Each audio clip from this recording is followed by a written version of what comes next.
ओम शांति मित्रों। ओम शांति। आज हम भाई साहब के आश्रम के जस्ट बगल में ही एक खेत है, वहाँ आए हुए हैं। हम आपको बाहर की सैर करा रहे हैं और भाई साहब हमें आज बताएंगे कि वो अपने खेतों का प्रयोग किस तरीके करते हैं और किस चीज़ के लिए करते हैं। भाई साहब हमें बताइए, इस शांति का प्रयोग हम किस तरीके कर रहे हैं और समाज में जो लोग हैं वो भी इन सब चीज़ों का लुत्फ़ उठाना चाहते हैं। निश्चित है, शांति किसको नहीं पसंद है और शांति के लिए लोग जो है दूर दूर जाते हैं।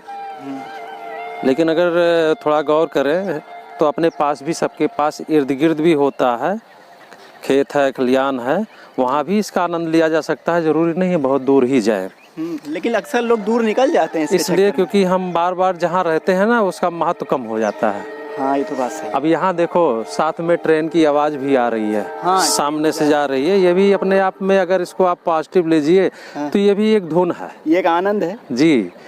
तो है, ट्रेन की भी आवाज़ है और शांत खेत और हरा भरा चीज़ें, जो एक चिंतन के लिए बहुत ही उपयुक्त स्थान है ये। देखिए साथियों, भाई साहब के बगल में जो खेत है वहाँ से ट्रेन देखिए कितनी साफ दिखाई दे रही है हम लोगों को, और यहाँ से ट्रेन जा रही है। भाई साहब को इन सब चीज़ों का भी सामना करना पड़ता है, लेकिन उनके योग में कोई कमी नहीं आती है। उनका योग निरंतर चलता रहता है। निश्चित है, जहाँ प्रीत है, लगन है, वहाँ ऑटोमेटिक मन बुद्धि उधर ही भागता है, एकाग्र हो जाता है एकदम। बिल्कुल।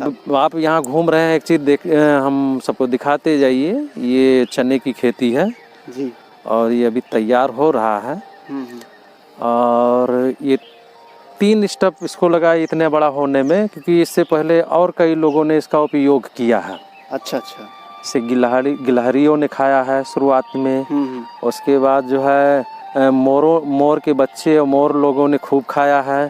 ठीक है, सब लोग आते हैं और जी, आनंद लेते हैं जी। उसके बाद फिर जो है ये अब जाके उन लोग का हुआ है, तो अब जो है ये अलग से फिर से तैयार हो रहा है। तब ये कुछ बड़ा जी, हमें दिखाई पड़ रहा है। जी। जैसे कि हमारे पीछे काफ़ी अच्छा मुझे लग रहा है कि बहुत अच्छा ये व्यू है। जी जी, दिखाएं। जैसे हम लोग बचपन में सीनरी में देखते थे, जी। आप भी लोग देखिए मित्रों, देखिए कितना खूबसूरत व्यू है।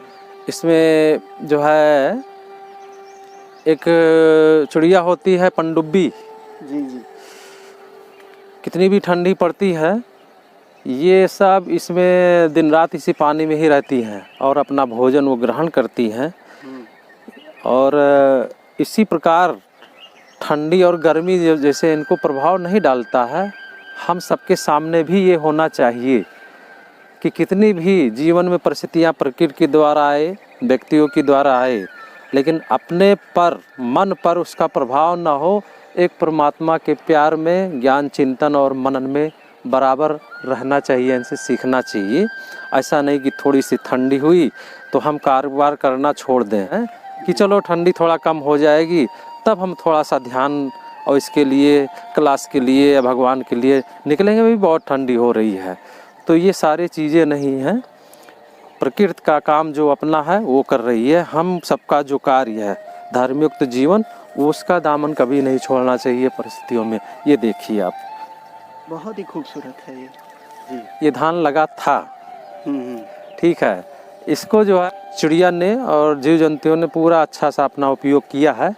और ये पूरा उन्होंने ही पिछले 4 महीने से, ये पानी नीचे से ही है, बारिश की पानी नहीं है, ये नीचे से ये पानी निकल आया है। तो सब देखो राउंड लगा रही हैं बीच बीच में, इन्होंने इसका उपार्जन किया हुआ है। बिल्कुल, काफ़ी अच्छी, मतलब देखा जाए तो एक बहुत ही खूबसूरत नज़ारा हमें माउंटेन्स पे जाके मिलता है। ये सब जैसे पर्वतों पे जाके हमें, मित्रों, ये सब नज़ारा हमें पर्वतों पे जाकर मिलता है, लेकिन यहाँ पर भाई साहब का आश्रम, जिसे आवास कहते हैं, जहाँ पर है, उस जगह पर इतनी गज़ब के व्यूज़ हैं कि आप खुद आना चाहेंगे यहाँ पर। आइए भाई साहब आगे बढ़ते हैं, क्योंकि आज हम लुत्फ़ दिला रहे हैं अपनी भाइयों बहनों को खेतों का। बिल्कुल। बहुत ही अच्छा सूरज भी यहाँ से चमक रहा है, देख सकते हैं भाइयों आप लोग, देखिए।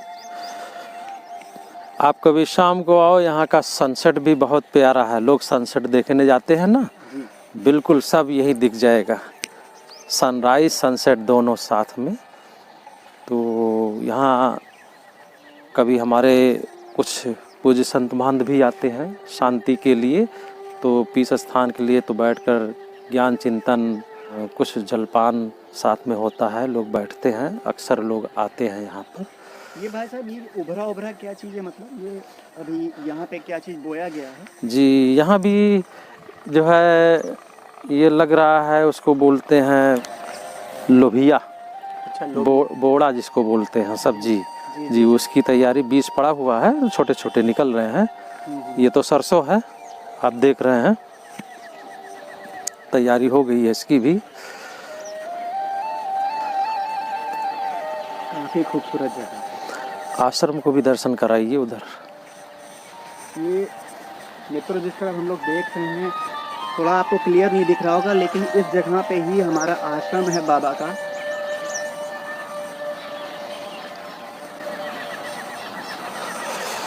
ये देखिए कितनी हरियाली है यहाँ पे, और आपके सामने चिमनी भी नज़र आ रही होगी जिसमें से धुआं निकल रहा है। बहुत ही खूबसूरत जगह है।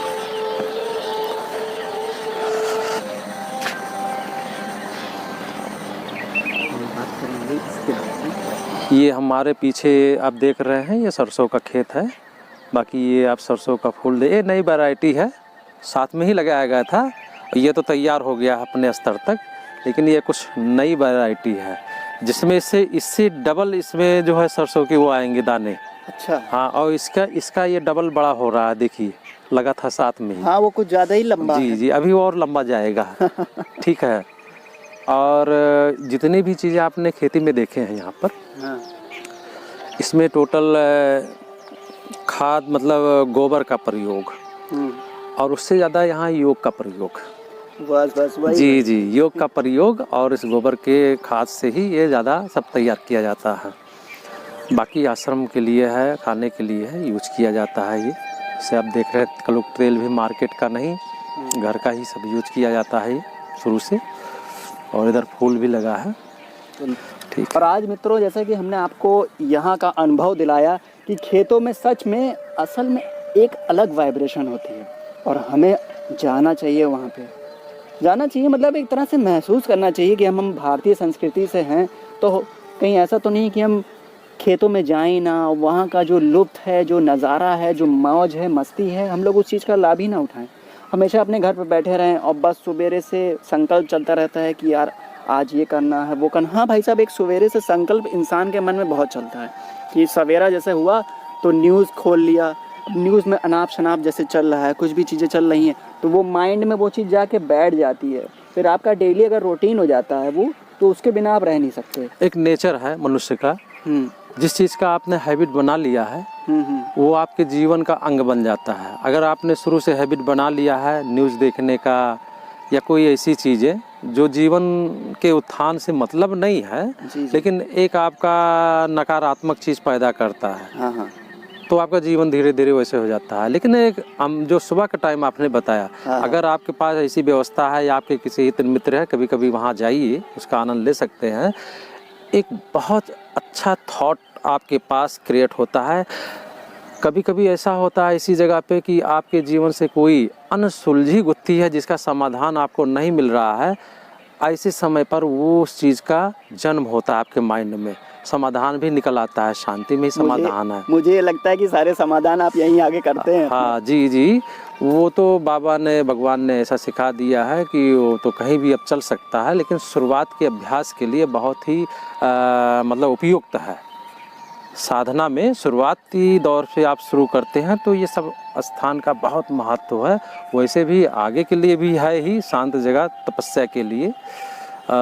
तो ऐसे जगह का प्रयोग ज़रूरी नहीं है बहुत दूर जाके ही करें, आपके पड़ोसी में हो सकता है, आपके रिश्तेदारी में भी हो सकता है, कभी कभी वहाँ जाके भी खेतों में आनंद ले सकते हैं। लेकिन सब आलस अलबेले में ऐसा फंस गए हैं कि मतलब उस चीज़ से बहुत दूर हैं। आलस को तो त्यागना खुद पड़ेगा ना। हाँ, तो कुछ पाने के लिए, बचे धन कमाने के लिए हम क्या करते हैं, आलस त्यागते हैं ना। तो स्वस्थ धन, स्वस्थ मन का धन, ये पाने के लिए भी थोड़ा आलस त्याग के निकलना पड़ेगा। ठीक है, बिल्कुल मित्रों, बताइएगा कमेंट बॉक्स में कि आपको कैसा लगा, और अगर अच्छा लगा हो और भी हम इस तरीके के वीडियो बनाएंगे और आपको इसी तरह से आनंद अलग अलग जगहों का दिलाते रहेंगे। तो चलिए अब हम चलते हैं ज्ञान की पाठशाला से, हमें दीजिए इजाज़त। ओम शांति। ओम शांति।